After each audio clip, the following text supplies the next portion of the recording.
একটা sure short strategy শিখিয়ে দেবো। সো এখান থেকে আপডেশন ট্রেড নিব, কারণ হচ্ছে মার্কেট আপ ট্রেন্ডে মুভ আছে।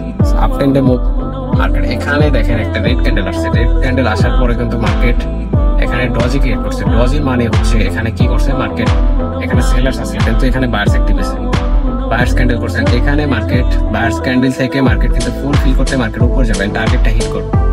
সো যখনই মার্কেট উইক ছাড়ে উইকটা টাচ করতে কিন্তু বায়ার্স অ্যাক্টিভ হয়, ওখানে ফিল করার পরে মার্কেট কিন্তু রিটেস্ট আসে, ঠিক আছে। এটা কিন্তু আমাদের প্রফিট আপের জন্য আমি ট্রেড নিয়েছিলাম, অ্যান্ড আমি লাইভ থেকে দেখে দিলাম যে মার্কেট কিন্তু এখানে প্রফিট দিতে বাধ্য, অ্যান্ড প্রফিট দিয়ে দিছে। সো এখানে দেখে শুনে এন্ট্রি নিলে অবশ্যই এখান থেকে প্রফিট করা সম্ভব, একদম ইজি। জাস্ট আপনার মাইন্ড সেট আপ ঠিক রাখতে হবে। এখানে মাইন্ড সেট আপ হচ্ছে মেন, আর হচ্ছে রিয়াকশন বুঝতে হবে। ক্যান্ডেলের কিছু পয়েন্ট আছে যেগুলো হচ্ছে রাউন্ড নাম্বার, লেভেল, ডজি, কোনটা কোন ক্যান্ডেল করতেছে এটা আপনাকে ফলো করতে হবে। মার্কেট কোন জায়গায় উইক ছাড়তেছে, মার্কেট কোন জায়গায় সেলার্স অ্যাক্টিভ হইতেছে, এইগুলো যদি আপনি ধরতে পারেন মার্কেটে এখানে প্রফিট করা সম্ভব, একদম ইজি।